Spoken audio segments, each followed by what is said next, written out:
तो बात करें साथियों पहले क्वेश्चन की। पहले क्वेश्चन में दिया गया है कि भारत की मुख्य भूमि यानी कि मैनलैंड की बात करें, मुख्य भूमि की दक्षिणी सीमा क्या है, यानी कि जो दक्षिण में जो अक्षांश है भारत के, उसकी बात कर रहा है। तो पहला ऑप्शन है आपके पास 6.4 मिनट से लेकर उत्तरी अक्षांश, 7.4 उत्तरी अक्षांश, 8.4 उत्तरी अक्षांश और 6.8 उत्तरी अक्षांश। तो आपको पता होगा मुख्य भूमि यानी कि भारत का जो तमिल वाला जो क्षेत्र है, यानी कि यहाँ वाली की बात कर रहा है, वो यहाँ पे क्या होता है कन्याकुमारी, जहाँ का अक्षांश कितना है 8.4 है। तो पहले क्वेश्चन का जो आंसर हमारे पास वो आ जाएगा, वो कितना आ जाएगा साथियों 8.4। ठीक है, नेक्स्ट क्वेश्चन की हम बात करते हैं। अब देखो भारत का अक्षांशीय विस्तार, यानी कि जो भारत का अक्षांशीय विस्तार है, यदि मैं इसकी बात करूं, सबसे पहले अक्षांश क्या होते हैं। देखो हमारे पास विषुवत ये एक पृथ्वी है, पृथ्वी हमने मान ली है, और इसी के मध्य से जो समानांतर, पृथ्वी के समानांतर जो रेखाएं खींची जाती है, उन्हीं को हम क्या बोलते हैं अक्षांशीय रेखा बोलते हैं। यानी कि पृथ्वी के समानांतर खींचे जाने वाली रेखा को अक्षांशीय रेखा बोलते हैं। आपको पता है भारत उत्तरी अक्षांश में स्थित है, भारत उत्तरी गोलार्ध में स्थित है, और जो उत्तरी गोलार्ध हम मानते हैं विषुवत रेखा के द्वारा हम जानते हैं। तो हम भारत के अक्षांशीय विस्तार की अगर बात करें तो भारत का अक्षांशीय विस्तार है 8.4 मिनट से लेकर 37.6 मिनट तक। और ये कौन सा अक्षांश है, उत्तरी अक्षांश है। कौन सा अक्षांश है साथियों, उत्तरी अक्षांश है। ठीक है, इसे अगर हम मैप में देखें तो जो भारत का अगर हम मैप की बात करें, ये आपके सामने मैप है, तो भारत का अक्षांशीय विस्तार हमने अभी देखा है कितना है, वो 8.4 से लेकर 37.6 तक, 8.4 से लेकर 37.6 तक। तो जो 8.4 होता है ये आपके यहाँ पर है, ये कौन सा 8.4 को अगर मैं थोड़ा सा जूम करूं तो जूम करने पर आपको नजर आएगा, ये आपको जो तमिल वाला क्षेत्र है, भारत का जो सबसे दक्षिणी अगर बिंदु की बात करूं वो कहाँ पर है, तमिल में, यहाँ पे तमिलनाडु में कन्याकुमारी। और यहाँ का अक्षांशीय विस्तार कितना है 8.4। और यदि मैं उत्तर की मैं बात करूं, उत्तरी अक्षांश की अगर मैं बात करूं, यहाँ पर जो लद्दाख वाला रीजन है, पहले जम्मू कश्मीर आता था लेकिन वर्तमान में क्या हो चुका है, यहाँ पे लद्दाख आ चुका है। ठीक है, तो लद्दाख में यहाँ पे है, लद्दाख में कौन सा है 37.6 पर है। तो भारत का अक्षांशीय विस्तार कहां से कहां तक है, 8.4 से लेकर 37.6 तक, यानी तमिलनाडु से लेकर कहां तक है, आपके लद्दाख तक है, तमिल से लेकर आपके लद्दाख तक है। नेक्स्ट क्वेश्चन की बात करते हैं। इसमें दिया गया भारत का प्रमाणिक समय उस स्थान का स्थानीय समय जो स्थित है, यानी मोटे तौर पर कहा गया कि जो भारत का प्रमाणिक समय है, भारत का यदि प्रमाणिक समय की अगर मैं बात करूं, भारत के यदि प्रमाणिक समय की अगर मैं बात करूं तो इसके बारे में क्वेश्चन दिया गया है कि भारत का प्रमाणिक समय जो है वो कहां से लिया गया है। तो भारत का जो प्रमाणिक समय है वो आपके 82.5 डिग्री पूर्वी देशांतर से लिया गया है, 82.5 डिग्री पूर्वी देशांतर से लिया गया है, जो कि भारत के 5 राज्यों से होकर गुजरता है, भारत के 5 राज्यों से होकर गुजरता है। और वो किसके समीप है, इलाहाबाद के समीप है। किसके समीप है साथियों, इलाहाबाद के समीप। या तो आपको इलाहाबाद ऑप्शन में मिलेगा, इलाहाबाद नहीं है तो आपको नैनी मिलेगा, और नैनी नहीं है तो आपको मिर्जापुर मिलेगा। ठीक है, तो इसे थोड़ा ध्यान रखना है। नेक्स्ट अगर बात करें इंडियन स्टैंडर्ड टाइम और ग्रीनविच टाइम का कितना अंतर है, यानी कि इंडियन स्टैंडर्ड टाइम और ग्रीनविच टाइम की बात कह रहा है, इनके बीच में कितना समय का अंतर है। ग्रीनविच अगर मैं टाइम की बात करूं, टाइम आपके किस आधार पर देखा जाता है, तो आपका टाइम देखा जाता है देशांतर के आधार पर। देखो हमने अक्षांश देखा है, पृथ्वी पर जो लंबवत रेखा एक थी, ये जो पड़ी हुई रेखा थी इसे क्या बोलते हैं अक्षांश, और जो पृथ्वी पर लंबवत रेखा खींची जाएगी ये इस कदर, तो ये क्या हो जाएगी हमारे पास देशांतर रेखा। तो जो सबसे बीच में खींची गई है सब बोलते हैं हम देशांतर, 0 डिग्री देशांतर रेखा। और पूरी पृथ्वी पर लगभग ऐसे ही खींची जाएगी तो कितनी रेखा आएगी 360। और आपको पता है पूरी पृथ्वी एक चक्कर यानी कि अपने अक्ष पर घूमने में कितना समय लेती है, 24 घंटे। ठीक है, कितने घंटे में घूम जाते हैं, 24 घंटे। अब 24 घंटे में 360 डिग्री घूमती है, तो एक घंटे का अंतर आ जाएगा कितना, 15 डिग्री। कितनी, 15 डिग्री। एक घंटे में कितने का, 15 डिग्री। यह कहे तो 1 मिनट में 1 मिनट में 4 मिनट का अंतर आएगा, 1 मिनट में 4 मिनट, 1 डिग्री में 4 मिनट का अंतर आएगा। अब अगर मैं बात करूं जो भारत है, भारत का जो टाइम लिया गया है, भारत का जो समय लिया गया है वो कहां से लिया गया, 82.5 डिग्री पूर्वी देशांतर से, 82.5 डिग्री पूर्वी देशांतर से। ये भारत का समय, ये 82.5 डिग्री यहाँ से। ठीक है। अब 1 डिग्री चलने में 4 मिनट का अंतर है, तो 82.5 डिग्री चलने में 4 से गुणा करिएगा आप, तो कितना आएगा 5.5 घंटे। कितने घंटे का अंतर आएगा साथियों? 5.5 घंटे। तो भारत का जो मानक समय है वो ग्रीनविच रेखा से कितना समय आगे है? तो आंसर आ जाएगा आपका 5.5 घंटे। कितना आ जाएगा? 5.5 घंटे। नेक्स्ट क्वेश्चन की अगर मैं बात करूं, भारत की स्थलीय सीमा की लंबाई कितनी है? भारत की स्थलीय सीमा, तो भारत की स्थलीय सीमा ऑप्शन है आपको 6100 किलोमीटर, 75 से 16.5 किलोमीटर, 1200 किलोमीटर और लास्ट ऑप्शन है आपके 15,200 किलोमीटर। तो स्थलीय सीमा की यदि लंबाई की बात करूं, स्थलीय सीमा की जो लंबाई है वो आपका है 15,200 किलोमीटर, 15,200 किलोमीटर। अब स्थलीय सीमा को हम देख लेते हैं, स्थलीय सीमा कौन सी होती है। ये भारत का मैप है, ये पूरा का पूरा आपको क्या दिया गया? भारत का मैप दर्शाया गया है। अब स्थलीय सीमा कौन सी होगी? स्थलीय सीमा साथियों कौन सी होगी? हमारे पास देखो, इससे अगर मैं नीचे की बात करूं, यहां से अगर मैं नीचे की बात करूं और इधर से यहां से नीचे की बात करूं, ये सब क्या है? जल है।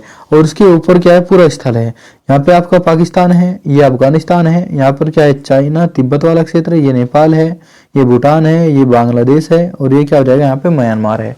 तो इस सीमा की बात कर रहे हैं, कौन सी सीमा की बात कर रहे हैं? जो ये वाली, यानी कि यहाँ से लेकर जो चल रहा है ना यहाँ तक का, यहाँ से लेकर पूरी पूरी जो सीमा है, ठीक है, इसे बोलते हैं स्थलीय सीमा। तो भारत की स्थलीय सीमा की लंबाई कितनी है? 15,200 किलोमीटर। कितनी है साथियों? 15,200 kilometre, 15,200 kilometre, 15,200 kilometre, 15,200 kilometre Bharat की स्थलीय सीमा है, जो कि 7 देशों से लगी हुई है। 7 देश कौन से है? पाकिस्तान, अफगानिस्तान ये हो जाएगा पाकिस्तान, दूसरा अफगानिस्तान, तीसरा चीन हो जाएगा। मैं थोड़ा सा इसे एक बार रफ कर देता हूं।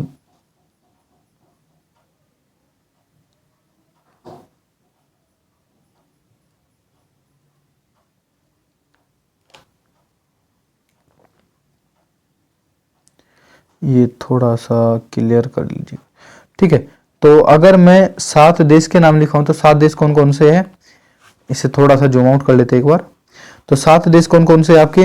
तो पहला पाकिस्तान हो गया, दूसरा अफगानिस्तान हो गया, तीसरा चाइना हो गया, फोर्थ कौन सा हो जाएगा? नेपाल हो जाएगा, पांचवा आपका भूटान, यहाँ पर है ये, ठीक है, और छठा आपका म्यांमार है, ये वाली सीमा है। और अगर मैं 7वें की बात करूं, 7वां कौन सा है आपका? साथियों यहाँ पर बांग्लादेश है। तो 7 देश से स्थलीय सीमा टच होती है और इनकी लंबाई कुल कितनी है? 15,200 किलोमीटर। नेक्स्ट क्वेश्चन की हम बात करते हैं, भारत की उत्तर से दक्षिण तक लंबाई कितनी है? भारत की उत्तर से दक्षिण तक, उत्तर से दक्षिण का मतलब क्या है साथियों? यहाँ पर उत्तर से दक्षिण, यानी कि अगर हम यहाँ से लेकर ये वाली लंबाई की बात करें, यहाँ से लद्दाख से लेकर तब मिल जाए, तो उत्तर से दक्षिण तक लंबाई आपकी 3214 किलोमीटर, 3214 किलोमीटर।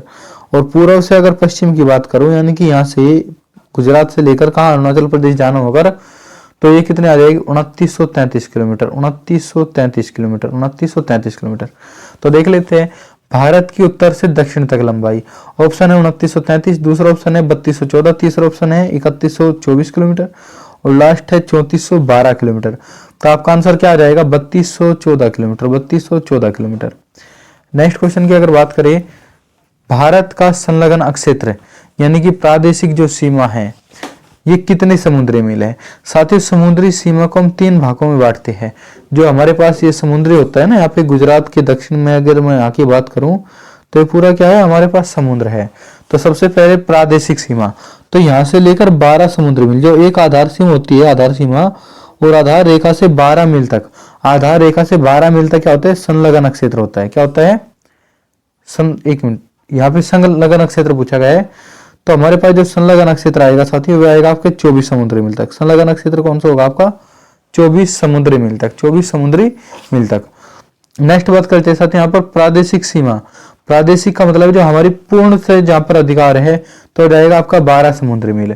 और तीसरे होते हैं 200 समुद्री मील, ये होता है अनन्य आर्थिक क्षेत्र, अनन्य आर्थिक क्षेत्र, अनन्य आर्थिक क्षेत्र, अनन्य आर्थिक क्षेत्र, ठीक है, अनन्य आर्थिक क्षेत्र। तो समुद्री सीमा कितने प्रकार की होती है? 3 प्रकार की। समुद्री सीमा कितने प्रकार की होती है साथियों? 3 प्रकार की ये होती है समुद्री सीमा, ठीक है। कहां से नापी जाती है? बेस आधार से, यानी कि एक आधार रेखा होती है, यहां से पहले 12 समुद्री मील, कौन सी? 12 समुद्री मील, 12 समुद्री मील, जिसे बोलते हैं प्रादेशिक सीमा, प्रादेशिक सीमा, प्रादेशिक सीमा, प्रादेशिक सीमा। उसके बाद आते हैं 24 समुद्री मील, 24 समुद्री मील, इसे बोलते हैं संलग्न क्षेत्र, संलग्न क्षेत्र, संलग्न क्षेत्र, ठीक है। और जो तीसरी आती है हमारे पास, तीसरी आती है साथियों 200 समुद्री मील, 200 नॉटिकल माइल्स, 200 समुद्री मील। इसे बोलते हैं अनन्य अनन्य आर्थिक क्षेत्र, अनन्य आर्थिक क्षेत्र, अनन्य आर्थिक क्षेत्र। ठीक, अनन्य आर्थिक क्षेत्र, अनन्य आर्थिक क्षेत्र। तो तीनों को ध्यान रखना है। अगर मैं नेक्स्ट बात करूं, भारत का क्षेत्रफल विश्व के कुल क्षेत्रफल का कितना है, या भारत का क्षेत्रफल की यदि मैं बात करूं विश्व के क्षेत्रफल का कितने परसेंटेज है, तो भारत का क्षेत्रफल देखना है हमें कितने परसेंट है पूरे विश्व का। तो ऑप्शन है 2.2, 2.4, 2.8 और 3.2। तो आपका आंसर आ जाएगा 2.4। कितना आंसर आ जाएगा? 2.4।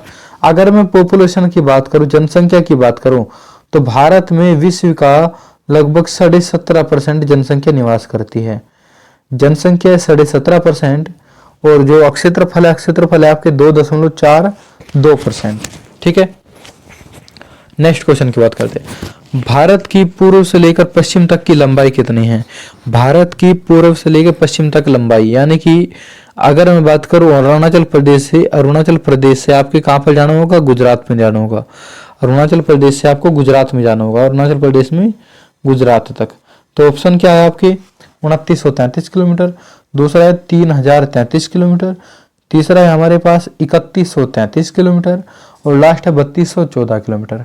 तो आपका आंसर आ जाएगा 2933 किलोमीटर, 2933 किलोमीटर। आंसर क्या आ जाएगा? 2933 किलोमीटर। 3214 है आपकी कहां से? उत्तर से लेकर दक्षिण तक लंबाई, उत्तर से लेकर दक्षिण तक है आपकी 3214 किलोमीटर, और पूर्व से पश्चिम कितने? 2933 किलोमीटर। नेक्स्ट क्वेश्चन की हम बात करते हैं। भारत के कितने राज्य तट रेखा में लगे हैं? भारत के कितने राज्य ऐसे जो तट रेखा यानी कि समुद्री सीमा से लगे हुए हैं? ऑप्शन है आपके पास 7, 8, 9 और 10। 7, 8, 9 और 10। तो आपका आंसर आ जाएगा साथियों 9। आपका आंसर कितना आ जाएगा? आपका 9 आ जाएगा। एक बार इन्हें देख लेते हैं कौन कौन से हैं। तो अगर मैं सबसे पहले मैं बात करूं, देखो समुद्री सीमा का मतलब है ये वाली जो सीमा है हमारे पास। अब यहां से लेकर नीचे से और इधर तक यहाँ पे क्या है? अगर मैं इस साइड में बात करूं, इस साइड में क्या आपके बे ऑफ बंगाल, अरबियन सी, अरब सागर, यहाँ पे क्या है? अरब सागर। और अगर मैं इस साइड में बात करूं, यहाँ पे क्या? बे ऑफ बंगाल है, बे ऑफ बंगाल, बंगाल की खाड़ी, बे ऑफ बंगाल। ठीक है, अब ये कौन सी होगी इसके पूर्वी दिशा कितनी कौन सी होगी? पूर्वी दिशा ईस्ट साइड, और ये क्या हो जाएगी? वेस्ट, यानी कि पश्चिमी दिशा। ये पश्चिम है इधर, और ये क्या हो जाएगी? पूर्वी साइड, पूर्वी दिशा। अब अगर मैं राज्यों की बात करूं, देखो पश्चिम की साइड कितने राज्य लगते हैं? पश्चिम की साइड इसके कितने राज्य लगते हैं? एक मिनट, पश्चिम की साइड कितने राज्य लगते हैं? अगर पश्चिम की अगर मैं बात करूं, तो पश्चिम की अगर मैं बात करूं, पश्चिम की ओर लगते हैं 5 राज्य। पश्चिम की ओर लगते हैं साथियों कितने राज्य? 5 राज्य। और पूर्व की ओर कितने लगते हैं साथियों? 4 राज्य। तो हो गए पश्चिम में 5 राज्य, और पूर्व में कितने हो जाएंगे? 4। तो 5 और 4 कितने हो जाएगा साथियों? 9 राज्य। कौन कौन से 5? नंबर 1 आ जाएगा Gujarat, number 1 Gujarat, number 2 Maharashtra, number 3 आ जाएगा बहुत छोटा सा एक यहाँ पे गोवा। ये क्या है? गोवा है। गुजरात, महाराष्ट्र, गोवा, उसके नीचे आ जाएगा कर्नाटक। कौन सा? कर्नाटक। और लास्ट आ जाएगा हमारे पास केरल। तो गुजरात, नंबर 1 गुजरात, नंबर 2 क्या हो जाएगा? महाराष्ट्र, नंबर 3 आपका गोवा, नंबर 4 आपका कर्नाटक, और नंबर 5 क्या हो जाएगा आपका? केरल।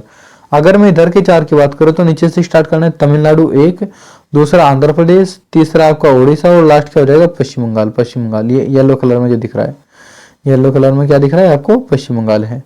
ठीक है, तो कौन कौन से हो गए? 5 इधर और 4 इधर। गुजरात, महाराष्ट्र, गोवा, कर्नाटक, केरल। इधर कौन से आ जाएंगे हमारे पास?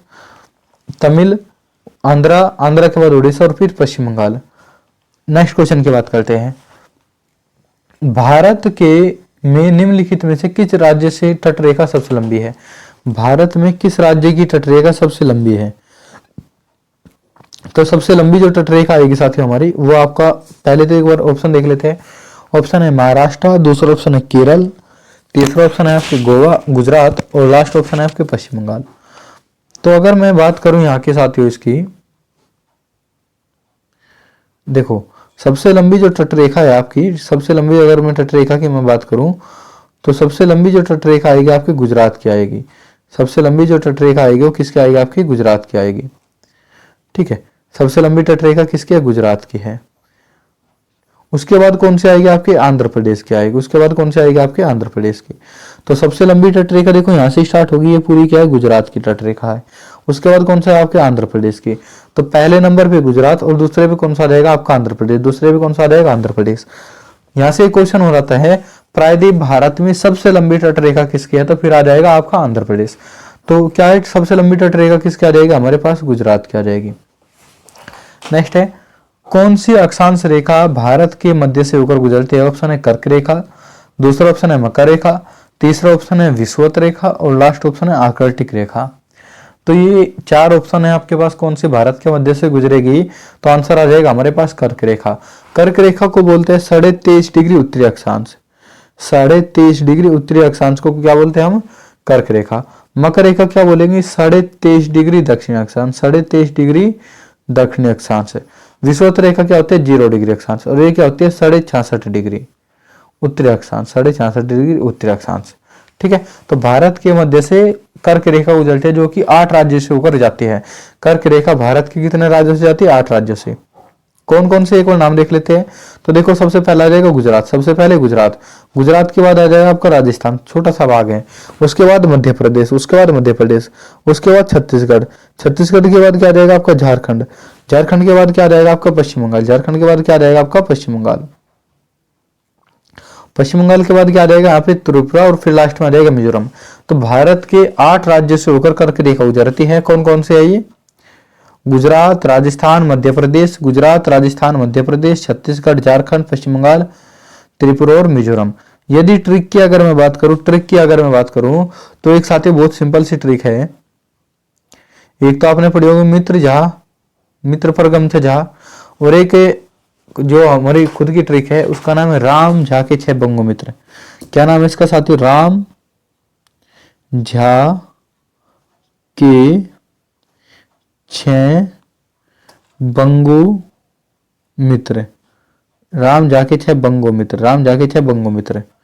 अब देखो रा से क्या हो जाएगा राजस्थान, रा से क्या हो जाएगा राजस्थान, रा से राजस्थान, मैं से क्या हो जाएगा मध्य प्रदेश, मैं से मध्य प्रदेश, जा से झारखंड, जा से झारखंड। के इसमें साइलेंट है, के का कोई रोल नहीं है। तो राजस्थान, मध्य प्रदेश, झारखंड, 6 से हो जाएगा छत्तीसगढ़, 22 से हो जाएगा बंगाल, पश्चिम बंगाल, 2 से हो जाएगा गुजरात, और मी से मिजोरम, और 3 से त्रिपुरा। ठीक है, नेक्स्ट क्वेश्चन, निम्नलिखित में से किस राज्य से होकर कर्क रेखा नहीं गुजरती। अभी हमने देखा है 8 राज्य से गुजरती है, कौन कौन से थे, राम झा के 6 बंगो मित्र, राम झा के 6 बंगो मित्र। अब इसमें ऑप्शन क्या है, उड़ीसा, उसके बाद गुजरात, उसके बाद क्या है आपका राजस्थान, और फिर क्या है पश्चिम बंगाल। तो किससे होकर नहीं गुजरेगी, तो आपका आंसर आ जाएगा उड़ीसा, उड़ीसा। ठीक है, ये दोबारा से फिर है, इसे एक वीडियो को रोककर देख लेना है, सभी के नाम लिखे हुए हैं। नेक्स्ट अगर बात करूं, आदम का पुल, आदम का पुल, आदम का पुल जो है किन 2 देशों के मध्य है, भारत पाकिस्तान के, भारत बांग्लादेश के, भारत श्रीलंका के, भारत म्यांमार के। आदम का पुल आपके कहा है, मन्नार की खाड़ी में, मन्नार की खाड़ी यानी कि बंगाल की खाड़ी के पास में। तो दक्षिण में कौन सा देश आएगा, तो आपका आ जाएगा श्रीलंका। तो आदम का जो ब्रिज है, आदम का जो पुल है वो आपके कहां पर है, भारत और श्रीलंका, और यहीं पर है पाक जल संधि। कौन सी है साथियों, पाक जल संधि, पाक जल संधि, पाक जल डमरू। ऑप्शन में अगर पाक जल संधि क्वेश्चन में पूछ लिया जाए तो अधिकतर भाई हमारे क्या करते हैं, यहाँ पर पाकिस्तान लगा देते हैं, जबकि पाक जल संधि आपके कहां पर है, भारत और श्रीलंका के मध्य है। नेक्स्ट क्वेश्चन की अगर बात करूं, निम्नलिखित में से कौन सा स्थान भूमध्य रेखा के निकटतम है। तो जो भारत का सबसे दक्षिणी बिंदु होगा वो भूमध्य रेखा के नजदीक होगा। भूमध्य बोले तो यानी कि जो विषुवत रेखा है, ये वाली जो 0 डिग्री है, और यहाँ पर क्या है, भारत इस रेखा पर कर्क रेखा पर स्थित है, ये भारत है मान के चलो यहाँ पर 23.5 डिग्री में। तो जो भारत का सबसे दक्षिणी बिंदु होगा वो सबसे नजदीक होगा। तो ऑप्शन क्या है, कैप कोमोरिन, दूसरा है रामेश्वरम, तीसरा इंदिरा पॉइंट, और चौथा है इंदिरा कोल। तो भारत का जो सबसे दक्षिणी जो स्थान है, जो सबसे दक्षिणी बिंदु है, ये आपके अंडमान निकोबार में, ग्रेट निकोबार में है। और कौन सा है वो, इंदिरा पॉइंट है, इंदिरा पॉइंट है। इसी का दूसरा नाम है पिगमिलियन पॉइंट। इंदिरा पॉइंट भारत का सबसे दक्षिणी बिंदु है, और ये कहां पर है, ग्रेट निकोबार में स्थित है। और इसी का दूसरा नाम क्या है साथियों, यहाँ पर पिगमिलियन पॉइंट है, पिगमिलियन पॉइंट है। नेक्स्ट क्वेश्चन की बात करें, इंदिरा पॉइंट का अन्य नाम, अभी हमने देखा है क्या नाम है इसका, pygmalion point, pygmalion point, pygmalion point. Next question की अगर बात करें, भारत के दक्षिण में सबसे सुदूर स्थल कौन सा है? भारत के दक्षिण में अभी बात किया, सबसे दक्षिणी बिंदु कौन सा है? Indira point, Indira point, Indira point है। सबसे उत्तरी कौन सा? इंदिरा कोल। भारतीय भूमि का सर्वाधिक उत्तरी बिंदु, भारतीय भूमि का सर्वाधिक उत्तरी बिंदु, तो सबसे उत्तरी बिंदु कौन सा हो जाएगा आपका? इंदिरा कोल। दक्षिण में है, अगर दक्षिण की बात करें तो पॉइंट है, हम शब्द के दक्षिण में क्या लगाते हैं? पॉइंट लगाते हैं। और कोल कहां पर करते हैं? ऊपर जाने पर, छत पर जाने पर, ठीक है।